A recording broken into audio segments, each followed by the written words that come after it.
Sencillamente, aquel que busque podría adentrarse el infinito en laberintos encantados, algunos boscosos, otros de barranque y cemento, y unos cuantos que no tienen salida.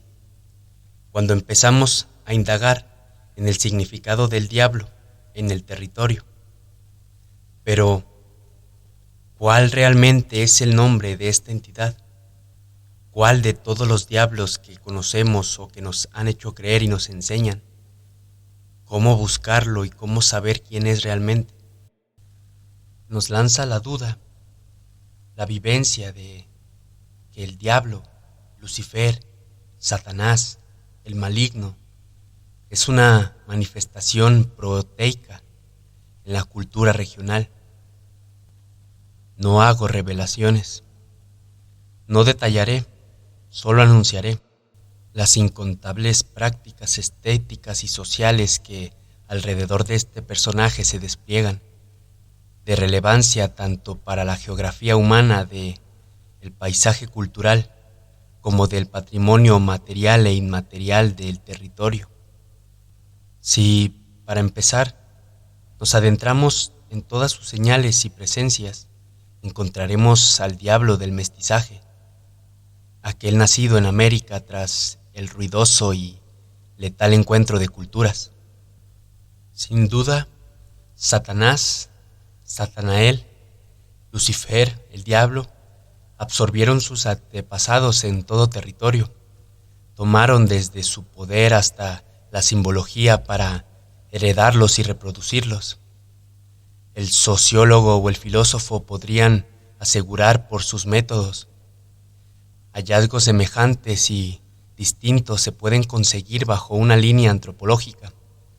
Por otro lado, podríamos ir al estudio iconográfico para encontrar otras visiones. En realidad, cualquier disciplina que permita ahondar es de utilidad. Los cronistas, por ejemplo, habrán estado en terreno, por decir, un lugar, la vereda de San Lorenzo de Río Sucio. Podrían haber ido, digamos, desde Guática, habrán visitado Quinchía, Santa Cecilia, México, la Cueva de los Tallos, en fin, habrán encontrado distintas fuentes y planos que lo acerquen a relaciones mutuas entre la minería y el diablo. Son los cronistas quienes siguen recogiendo para nosotros, profanos, todos los nombres del diablo: Buciraco, el Chanclotas, el Temido, el Maligno, el Mandinga, Yaldabaoth, el Demiurgo, el Mendigo. Digresiones nos impelen a encontrar que los Musos, pequeña nación explotadora de las esmeraldas, tenían el dios diablo Fu para el éxito en esta empresa. Indígenas ancestrales conocían al demonio con el nombre de el Tío. En Potosí, los mineros encomiendan al diablo para que les ayude a encontrar el oro. En México, el diablo está presente en cualquier cultura. Todavía hoy, a pesar de ser comunidades católicas, o en su virtud, en los socavones se está bajo encargo del diablo, del demonio. El demonio lo puedes encontrar en cualquier libro religioso. Miles de demonios, pero solo un diablo, el poderoso. Todas las culturas, desde los sumerios y desde hace más de 6,000 años, adoran al diablo. Sheitán representará el adversario. De ninguna manera necesariamente el mal, más bien una obediencia al instinto de reaccionar en contra de los dogmas. Mucho antes del radical cruce de culturas, el diablo ya estuvo en el lenguaje, en las religiones, en las creencias populares propias, en cualquier libro de historia, en cualquier historia y conjuro de anteriores habitantes del territorio, en cualquier intento de cultura, en cualquier intento de gobierno, en cualquier empresa, en cualquier arte, avasalla, se manifiesta un diablo. En la empresa de conseguir y mantener el poder, el del narcotráfico, el del gobierno, los usos macabros de la magia sometida a brujería utilitaria, también en otras esferas de los negocios. Sumados a la minería, estos ámbitos que rozan lo ilegal en veces comprenderán tensiones y expresiones que apelan al diablo en distintas vías. El adversario, el maligno, será utilizado como agente para la protección, para los relativos el bien y el mal. Será el motor en la práctica de las fuerzas oscuras con la aspiración a conseguir calculados efectos en las demás esferas sociales, políticas, religiosas y económicas. En la magia, el ocultismo, la brujería, el satanismo, se conjugará con el narcotráfico, el arribismo, los juegos electorales, las drogodependencias, etc. El maligno, en su forma pura o contaminada de realidad, seguirá siendo el protagonista y principal actor de las leyendas urbanas, con impresionantes apariciones en comunas y corregimientos, en discotecas y antros, en accidentes, problemas, implícito el uso aleccionador como cerco moral, lo que para muchos, a su pesar, contribuye a la persistencia de la memoria y el folclore. El diablo del territorio responderá a muchos rasgos de lo mítico universal, hallará un trono en el contexto de lo colectivo, una materialización física en cualquier cultura. Por descontado, se manifiesta en virtud de las prácticas económicas y sociales básicas que le son tributarias, como la política, la minería y la búsqueda ancestral por el oro. Esta, una primera lógica de aproximación al territorio, pero hará falta quien inicie desde la arqueología urbana y quizás llegue a hallazgos semejantes. La cercanía del demonio, la familiaridad con sus señas en las incipientes urbes. De pronto el punto de llegada no será diferente al de la pretensión del éxtasis colectivo, y es así que se consolidará, primero como un Dionisos, más tarde como un Prometeo, finalmente como un Lucifer, aunque siempre culturalmente ha sido un dios. En lo colectivo, en cualquier caso, el maligno, el diablo de la tradición, invita a la alegría, al frenesí, a disfrutar.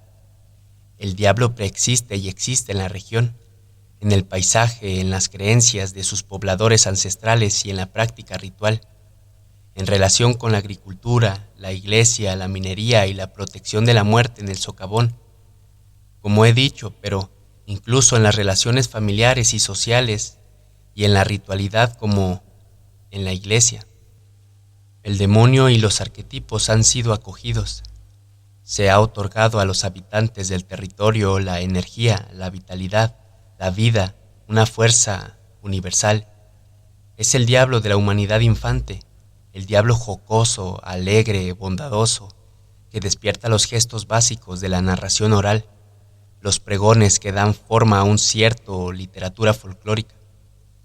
El diablo restablece la energía natural mediante la reunión de miles de personas gritando y vociferando el diablo, durante días, como un mantra que atrae a la felicidad fugaz, la satisfacción y la alegría del tiempo profano.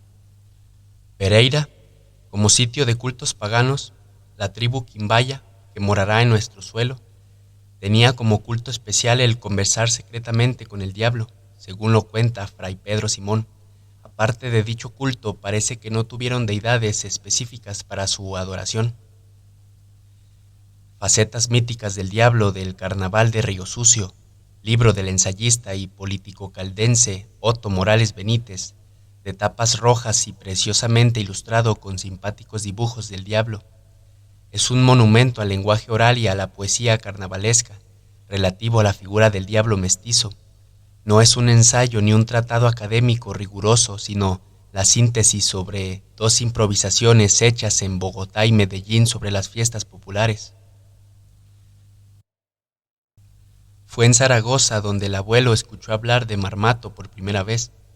El autor del relato, que encendió su codicia, lo describió como un pueblo chiquito levantado sobre una mina de oro. Dijo también que sus moradores cerraban las puertas de las casas, apagaban las luces, fingían dormir y luego se deslizaban con sigilo hasta el fondo de las minas, a través de pasadizos cavados bajo los cimientos. Repetían la operación durante meses hasta que un día desaparecían del pueblo y solo se volvía a saber de ellos cuando volvían, convertidos en millonarios, manejando carros lujosos y mirando por encima del hombro a los que todavía no habían conseguido encontrar la piedra de la fortuna. Usted no puede meterse a buscar oro armado solo de una pala, un machete y un recatón, le dijo el gringo Hubert un 31 de diciembre cuando Rosendo, animado por el aguardiente, la música bailable de los hispanos y la ilusión de un mundo de lujos, le dijo al fin que sí, como una muchacha que se entrega después de algunos tribeos. La madrugada del año nuevo, y el gringo lo condujo hasta un terreno baldío y a la luz de la linterna le mostró un pequeño libro de tapas forradas con papel celofán. El gran cabrón y los misterios de Hermes para la búsqueda de los metales preciosos era su título. El abuelo se lo grabó en la memoria, palabra por palabra. No podía ser de otra manera. Ese libro cambió mi vida, repetía mientras tomaban la merienda en la casa de la Cayana. La iniciación duró 3 meses, desde el 1 de enero hasta el Viernes Santo de 1978. A medianoche, mientras el pueblo entero se congregaba en la plaza esperando un turno para ingresar a una iglesia abarrotada, el abuelo y su guía se deslizaron hacia el cementerio. Con la complicidad del sepulturero se dirigieron a la tumba de un niño sin bautizar y se llevaron los huesos del dedo anular de la mano izquierda. Con una cuerda de cáñamo fabricaron un escapulario conformado por 3 piezas, una imagen de San Antonio, otra de Baphomet, que es una representación antigua del diablo, y los huesos mencionados. El siguiente paso era bañarse con el menstruo de una mujer sin parir. Como lo consiguieron, es algo que el abuelo nunca quiso relatar con precisión, pero el lunes de Pascua ya tenían definido el itinerario y el siguiente viernes, 8 días después del robo de los huesos, abordarían un bus de flota occidental hasta el balneario La Isla, a orillas del río Risalda. Allí transbordarían hasta Mistrató. Luego tomarían la ruta que lleva a San Antonio del Chamí y Purembará. En predio de los indígenas en Verá y más adelante buscarían el modo de llegar hasta Puerto de Oro. Con solo mencionar el nombre de este último al abuelo le brillaban los ojos. Cumplieron la ruta al pie de la letra y una semana después estaban jugándose la vida en esas montañas que ahora están otra vez llenas de guerrilleros y paramilitares. En la ruta que va de la zona minera del norte de Antioquia hasta la frontera montañosa entre Risalda y Chocó, uno escucha una y otra vez historias sobre las relaciones entre el oro y las potencias infernales que dominan las entrañas de la tierra. Por supuesto, no son exclusivas de este lado del mundo.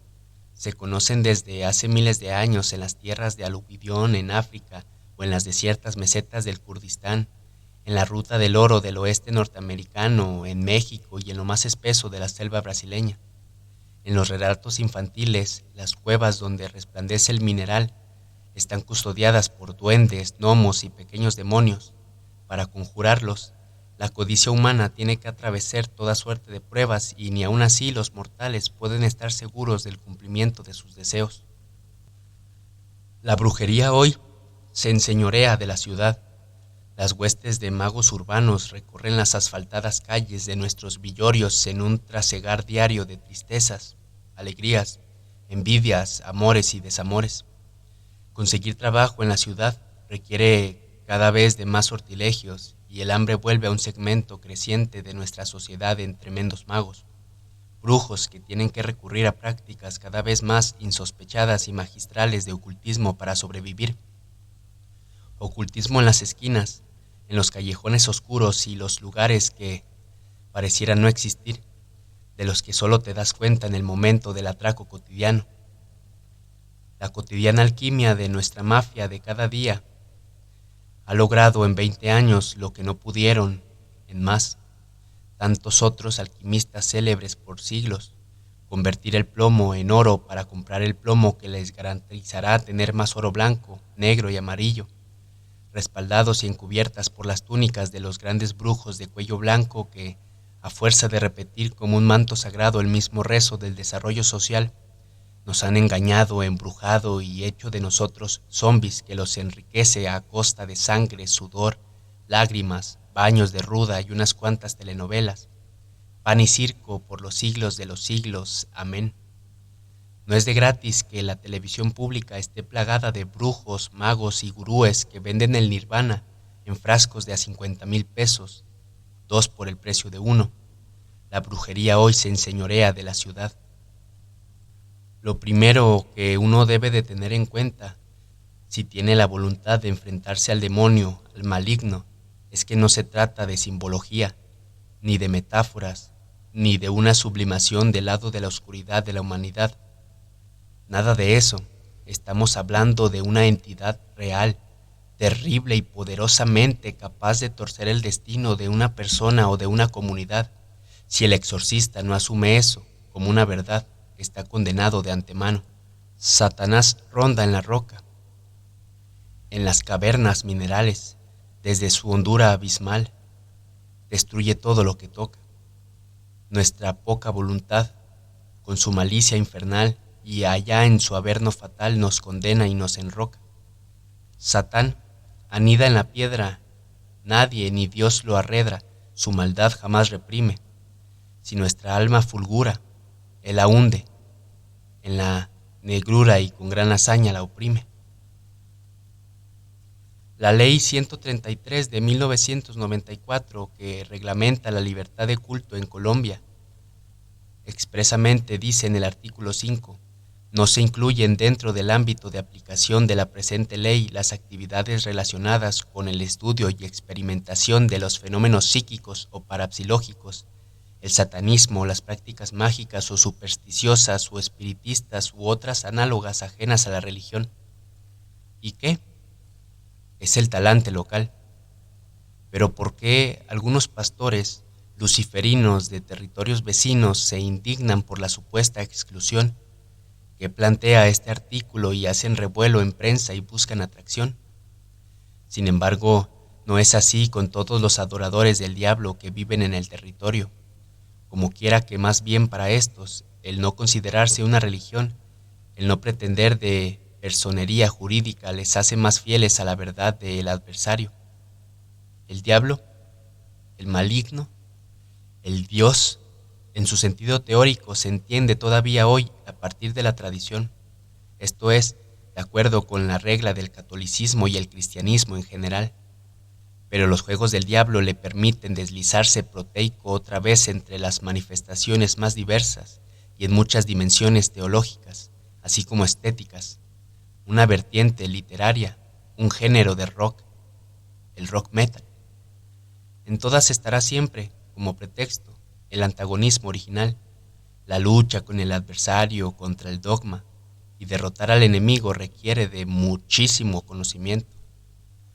En un libro vetusto de crónicas de Pereira, lleno de anacronismos y fechas inciertas que sin embargo fue usado como fuente de historiógrafos de otro tiempo, encuentro una foto curiosa, difusa y curiosa, el único vestigio que alude a una ritualidad premoderna de la hechicería satánica. Presenta un vestigio, una ruina, una incomprensible testimonio a primera vista de una quema o una fogata, supuestamente de un ritual del orden demoníaco. El lote baldío y reseco parece haber albergado un ritual que profanó la tranquilidad de una noche cualquiera para muchos de los habitantes de una villa a los principios del siglo XX, que querrían transgredir, arder, quemar. ¿Cuál sería su pretendido pacto? Los habitantes de esa comuna en este mismo territorio, minados de historia en el sustrato, que habrán querido espantar, transmutar más allá de la superficie, en la atmósfera tranquila de una ciudad en desarrollo junto a un río milenario. Pero con ello, ¿cuántos buscadores de información no se podrían llevar un equívoco asumiendo que en el territorio la práctica se ha limitado a esta parafernalia primaria, que puede ser obra de aprendices donde reluce una suerte de vulgaridad en la intención, una superficialidad, una huida? El diablo de cuernos en la imaginación de la gente empezará a merecer las mayores atribuciones, una de ellas la de representación del mal de origen eclesial. Pero el verdadero satanismo, al margen de prácticas mercantiles, ya lleva décadas en el territorio, y habiendo querido salir de la infancia festiva y del estadio de carnaval, exige asumirse como una filosofía de vida basada en el conocimiento, una vieja nueva vía para la búsqueda de la propia identidad, como una concesión al inconsciente que se caracteriza por ser caótico, creativo. Satán vincula a esa parte oscura del individuo el poder latente de los seres humanos. El sueño lúcido también será su vehículo. Satanael se reeditará en ese umbral de la existencia en la que no nos hemos definido, que nada tiene que ver con la violencia o el mal. El diablo se determina en la figura del autoproclamado Papa Negro, fundador de la Goecia en el territorio, investigador de las urdimbres esotéricas. Empezará a intervenir en los caminos de vida. El mago, que ha sido formador de espíritus jóvenes, también recibe como consejero. Con sus allegados y las nuevas generaciones que le van adhiriendo por décadas cultivan el ocultismo, el esoterismo, un conocimiento superior nada parecido a las prácticas de la hechicería mercenaria. Pareció haber llegado el hombre correcto para profesar las leyes del adversario, con la dificultad de desmarcarse de los estafadores de la fe, que se aprovechan de las personas desesperadas o ingenuas, ignorantes que los hay en todo el mundo, teniendo como inspiración y fuentes a Dogma y Verdad de la Alta Magia de Eliphas Leví. Entre otros, se va extendiendo las raíces de una creencia común. Allí se desenglobarán la alta magia, la brujería y la hechicería, como también la manifestación de un sendero filosófico. El legado del mago incluye todavía un grupo de continuadores con virtudes diversas como leer el tarot, activar el fuego de la poética, de la magia de los rituales tomados de Anton Szandor LaVey, cuya antigüedad supera los 5000 años. Continúan en el territorio los rituales de forma periódica, al menos 1 o 2 veces por semana, tanto en el original templo goético como en otro sitio urbano. Mediante periódicos encuentros se profundiza en las temáticas satanistas que nunca tratan de imponer o promocionar. No hay proselitismo, no hay evangelización, no rechazan ninguna religión. Planteado o visto así, enfrentándonos a las manías de exclusión social, ninguno de estos satanismos merecería el rechazo. Es una virtud del territorio que asimismo ha albergado la masonería y otros fervores del espíritu, un grupo, no una iglesia. En sus comienzos, el gurú, como lo denomina la prensa de los años 60 del siglo XX, sufre la presión de la sociedad, es objeto de persecución y vigilancia tras la proclamación, pero en el territorio que no cesa en mutar, las ideas progresan, las fuerzas ceden entre curiosas y entusiastas al considerar el legado que se manifiesta. No se veía nada semejante desde la aparición del diablo mestizo. El satanismo empieza a ser comprendido y documentado desde los años 70, primero por el cine y la televisión documental de diversos países, hasta volverse pasto de realities y materia de estudio de la academia local y nacional. La academia y otros círculos y guetos reconocen en la alta magia y el satanismo un fenómeno que les invita al abordaje. Se consolida un vehículo, la magia. Se inicia en una vía, el tantrismo, profundizando en las energías sexuales. La ritualización para desplegar la energía mental y conseguir el objetivo. El manejo de las energías mentales más otros rituales mágicos se conservan, desarrollan y practican a la par de la continuación de un legado filosófico. Territorio bendecido tras haberse imbuido del espíritu del satanismo no mercantil, mientras la prensa da cuenta de mercenarios del diablo que por $150 le prometen riquezas e incluso la venta del alma al diablo en territorios vecinos que quisieran disputarse la primacía. Los adeptos se han situado en los textos fundamentales para el neosatanismo, Dogma y Ritual de la Alta Magia de Eliphas Leví, la Biblia satánica de Anton Szandor LaVey, cuya lectura se generaliza para recuperar la verdadera filosofía satanista que había caído en el oscurantismo, dado que en Norteamérica ciertos grupos satánicos se dedicaron a prácticas como quemar iglesias e intolerar. Es el libro base que retomó y redireccionó la filosofía satanista aún en este territorio. El adversario resume a quienes discrepan de las prácticas religiosas convencionales que manipulan por la culpa, con el remordimiento. El satanismo no acepta las prácticas coercitivas, no impone las prohibiciones de las religiones convencionales manipuladoras. El instrumento de sus representantes es la magia. El objetivo último será la domesticación de la voluntad. La magia es el contexto y el todo unificado. La magia es la magia simplemente. Tiene su poder ancestral y no es un conocimiento que debe ser clasificado tampoco. Es una fuerza que está presente y hace parte del poder del mago y del discernimiento que tenga sobre ello. El satanismo en este marco busca la conciencia unificada del yo, pero no del falso yo, sino del yo puramente consciente, de lo que yo represento ante la vida, ante el universo. Es mi unificación y mi conexión con esa fuerza potente, cósmica, ancestral, que está conectada con nosotros en determinado momento también, de acuerdo a la iniciación que se adquiera de ese poder con ella. Se incorpora al uso del ritual de los símbolos y el mago acudirá a múltiples elementos de poder. El satanismo es la unificación del yo en el hombre y la visión que el hombre a través de su propio ego percibe de este proceso. No es una correlación de mal o bien, como tampoco un desliz ético del tipo esto está bien, esto está mal. Es más bien un concepto individual de proyección de la voluntad, de lo que el individuo y en su ser yo quiera. La magia, con todo, se puede usar tanto para el bien como para el mal. La fuerza de la magia proviene del interior, del propio ser, de la potencialización que tiene y de la conexión que el mago percibe con el interior. El resto es conocimiento exterior, alquimia, hechicería, magias de todos los colores. Los continuadores lo explican.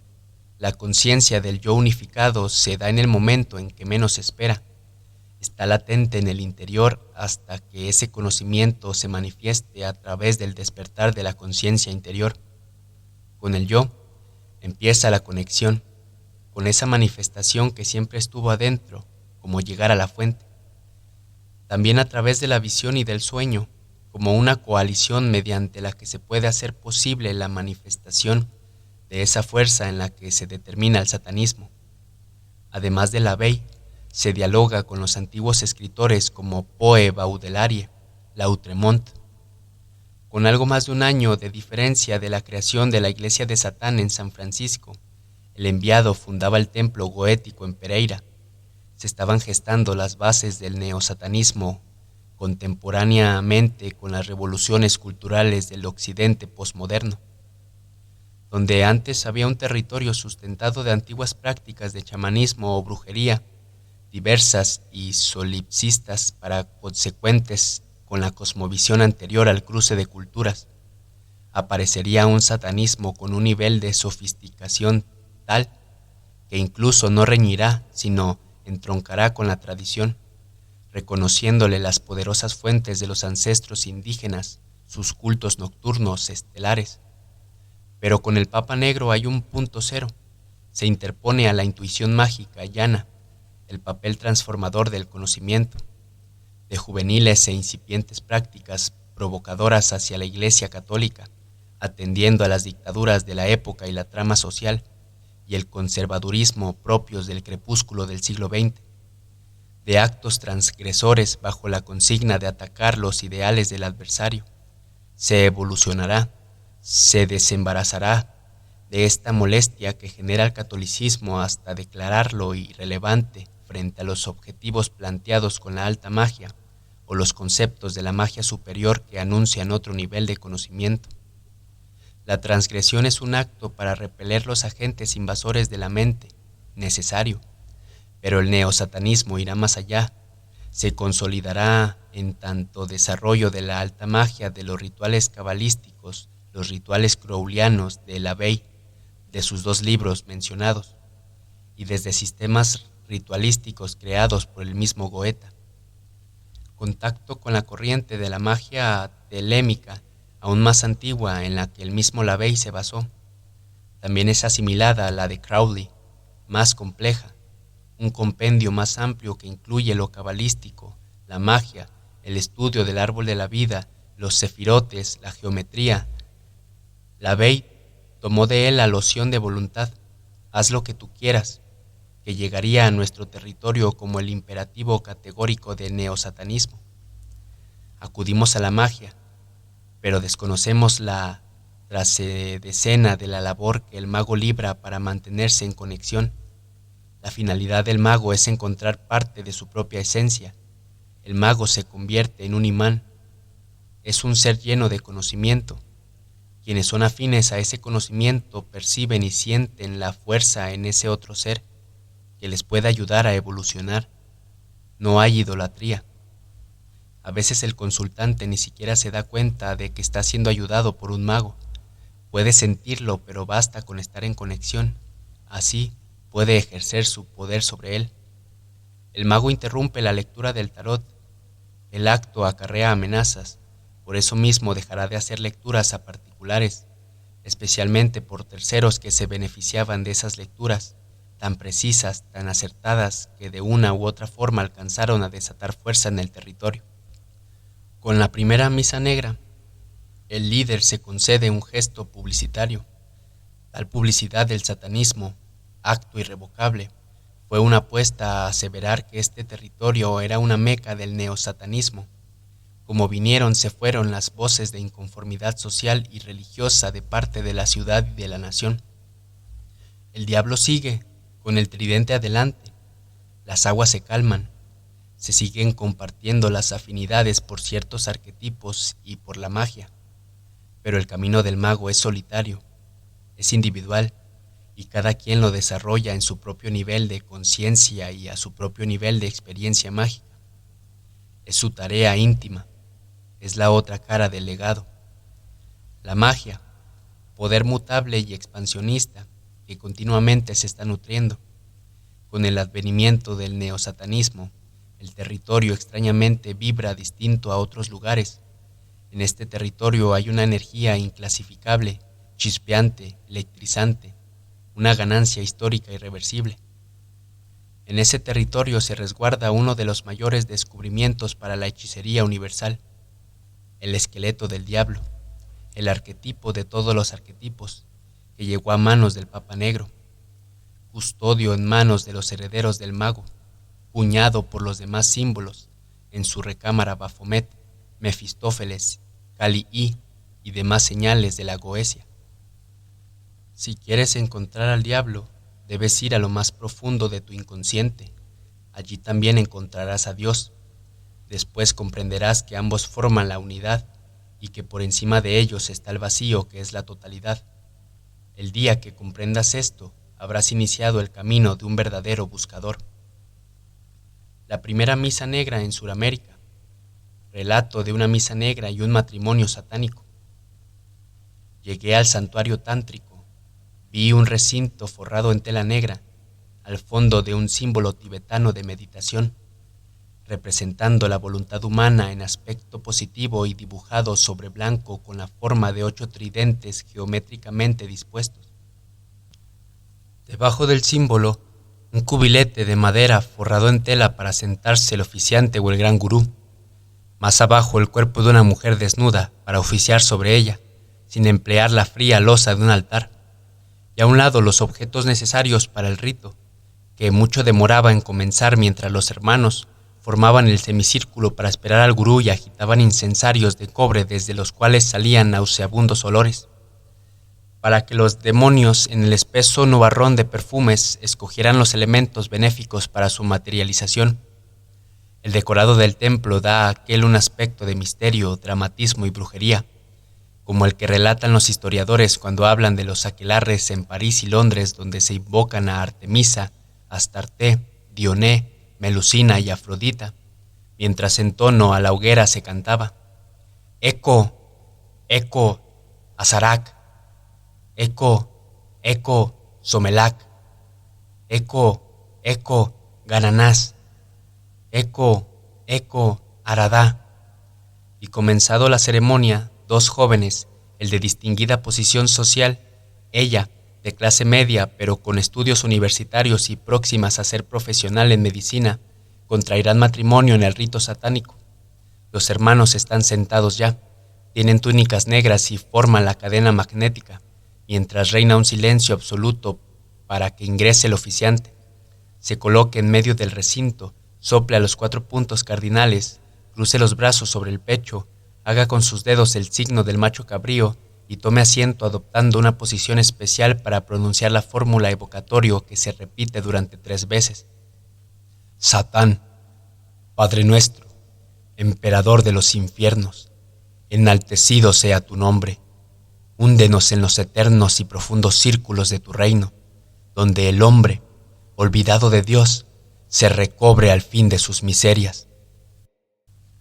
Es hora ya de la boda. Se han cumplido los actos esenciales del sacrificio de la misa negra, la ofrenda del pan y del vino y de la consagración de los mismos. El tercero, la comunión, se cumplirá después. Los 2 contrayentes están listos y tomados de las manos van al altar. El gurú entrega al hombre un cuchillo y a la mujer una copa vacía, que los 2 sostienen con una sola mano, mientras las que les quedan libres se cruzan al tiempo que el brujo dice al oído cada una de las palabras rituales. La mujer, entonces, levanta la copa y el hombre introduce en ella el cuchillo. Ha quedado sellada la boda por las leyes infernales y el oficiante, con las manos en cruz, dice en voz alta: «Idos al diablo y glorificad el mal». Los contrayentes vuelven a su rito y el profeta de la secta, cerrando la ceremonia, hace una advocación. «Despiértate, Nomo, renace, salamandra, circula, ondina, condénsate, Silto, por el logos y la acción». Ha concluido la ceremonia y en el salón de al lado comienza la Querrarre, fiesta de los brujos, a la cual asisten completamente desnudos, mientras se encienden las hogueras para estimular las propiedades vivificantes del sol.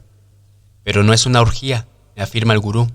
Estamos desnudos porque así lo manda la tradición.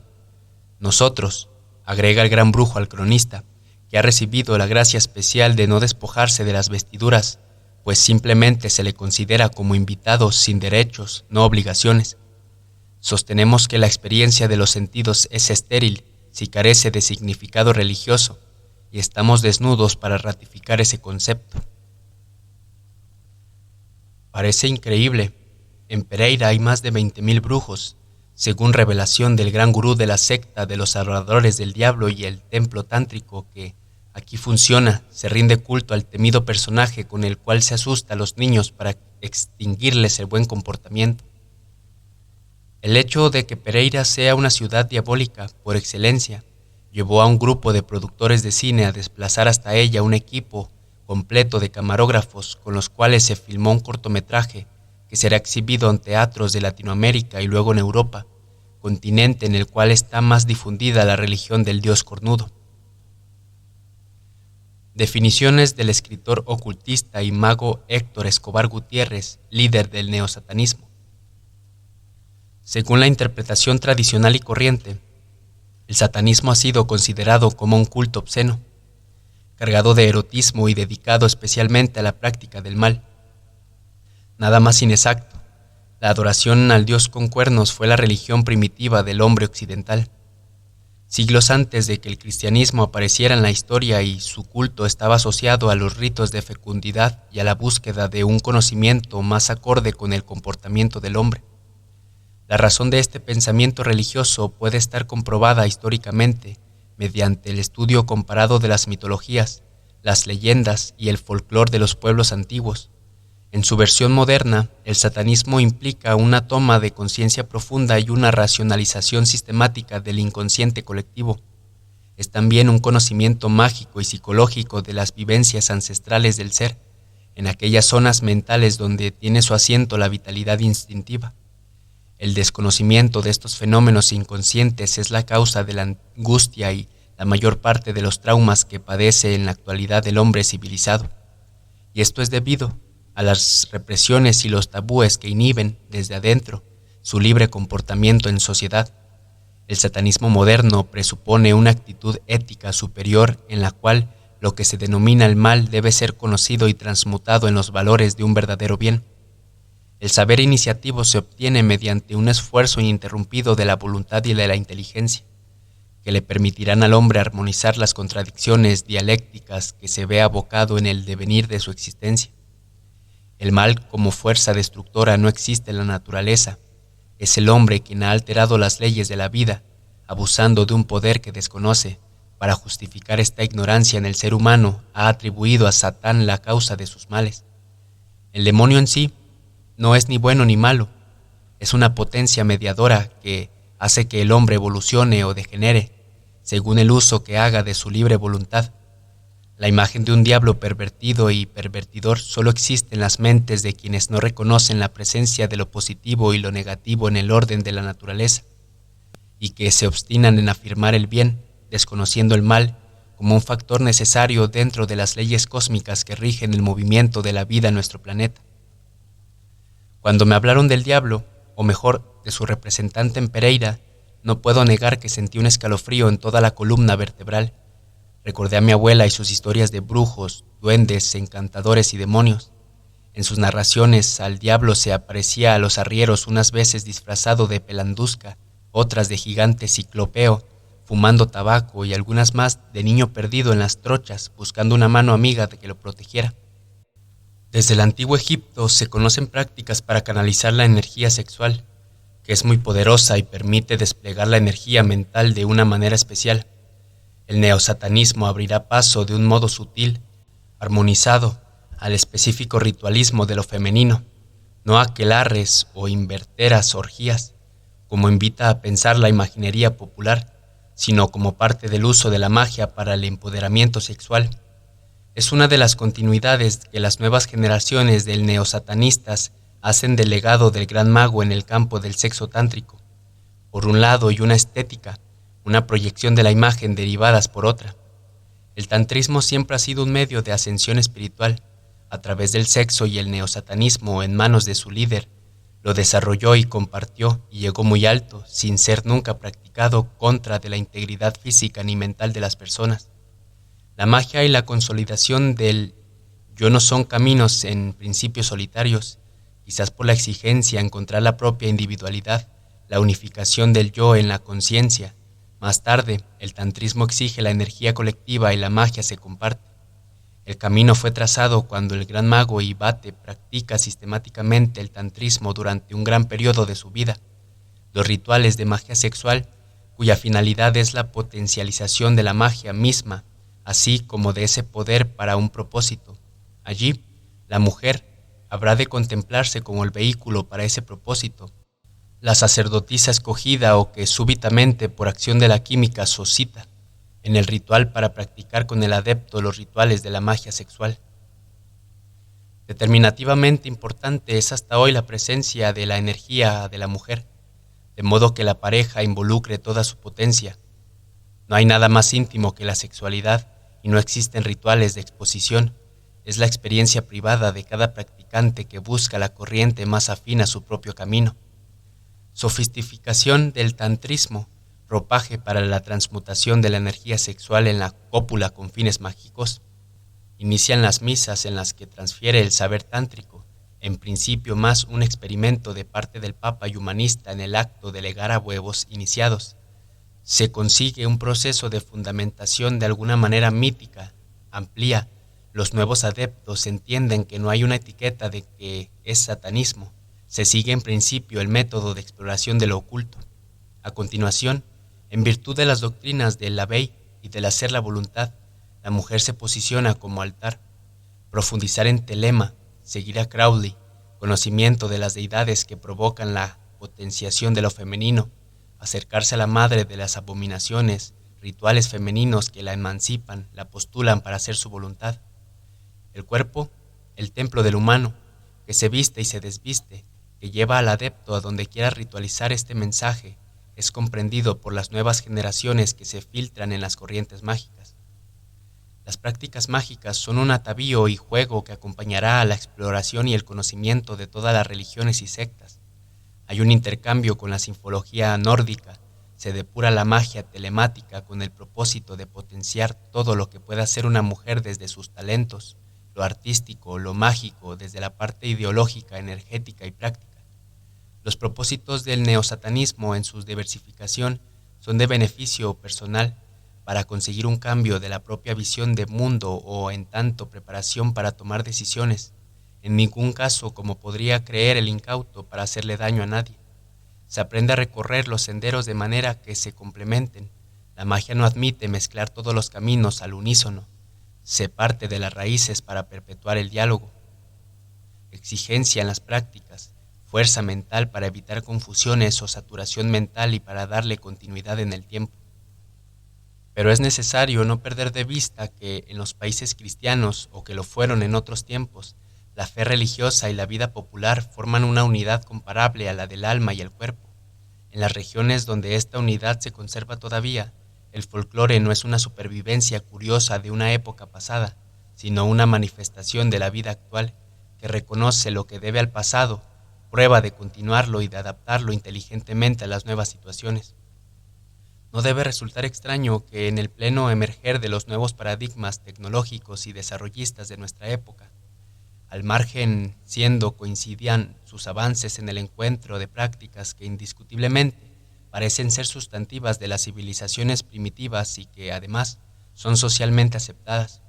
Cruzadas las puertas del nuevo milenio, toda una inmensidad de prácticas entre magia y ritual sobreviven y se afianzan, haciendo alarde de su pretensión totalmente terrena, religiones de lo profano mediadas por lo esotérico.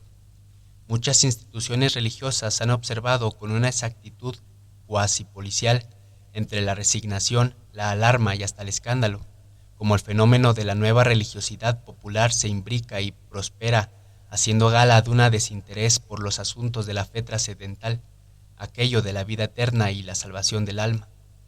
Se acusa con celos clericales a la religiosidad popular de ser idolátrica, fetichista y de surgir como parásita de una religión que se supone moralmente superior y espiritualmente única. Y vaya uno a saber si esa pretendida trascendentalidad oficialista no es más que eso, una pretensión que se ha olvidado que en más de una ocasión ella misma ha utilizado el poder iconográfico para su propio sustento. Pío VII ya había dado a entender cómo la idolatría, a cambio de la espiritualidad profunda, es un valor agregado a la religiosidad del pueblo y no un cargo a satanizar con profundos resentimientos. Cabe notar cómo los comportamientos alusivos a lo sagrado en sus festividades correspondientes constelan un universo dominado por la mueca excesiva, por el ritual desmedido, por la representación infinita de deidades, santos y todos sus accesorios. Esto es visible, por lo general, en todas aquellas religiones en las que los eventos sacros resultan tan paganos en su representación y actitud que bien vendrían a caber todos por igual en aquello que tanto escandaliza: heterodoxia total, paganismo ritual y al final todo sin sentido trascendental, cierta espiritualidad y mucha plata. ¿Dónde queda esa ortodoxia poco efectiva y poco práctica en el contexto de lo popular? Esta trascendencia es un concepto que se ignora, que a lo popular le es diferente porque entre Dios y el diablo, entre la camándula y la calavera, la fe del pueblo se debate y se debatirá siempre entre espectros invisibles, sin duda del diablo, comúnmente, pero también es legítimo dudar del Dios. El compromiso actual de la fe popular se advierte en esta última instancia.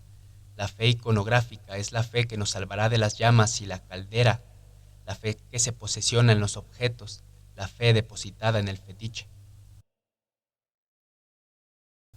666. Desde el fondo de mi caverna te hablo, es decir, desde tu alma soy el diablo, la bestia reencarnada, el anticristo, aquel que punza a Dios con su venablo. Desde el fondo de mi caverna te hablo. Pronto, muy pronto, llegará mi hora. Es a mí y no a Dios a quien se adora. De esta tierra el final está previsto, porque aquí el mal la crece y se decora. Pronto, muy pronto, llegará mi hora. Lanzaré sobre el mundo mis legiones, arcángeles perversos con hachones, incendiarán los ámbitos nocturnos, hasta asolar el dombre en sus regiones. Lanzaré sobre el mundo mis legiones. Ira, odio, horror, serán mi trilogía. Siempre he sido el que soy, no alegoría. se alegrarán mis ojos taciturnos al ver a Cristo hundido en su agonía. Ira, odio, horror serán mi trilogía. El Dios, nunca este Dios ante otro Dios accede, con sus rasgos impíos y sus cuernos, con sus ojos de profundos por lo eternos, y su edad que los tiempos antecede. Él, de otros mundos de negror, procede, con su legión de diablos subalternos. Él es el Dios que reina en los avernos, y que poder al brujo le concede. Sacada fue su estatua de unas ruinas, a las cuales bordean 3 colinas, en las candentes tierras de Caldea. Este ídolo me atrae con sus rasgos y su corte de embriagados y de trasgos, cuando en la calma la tarde se sombrea.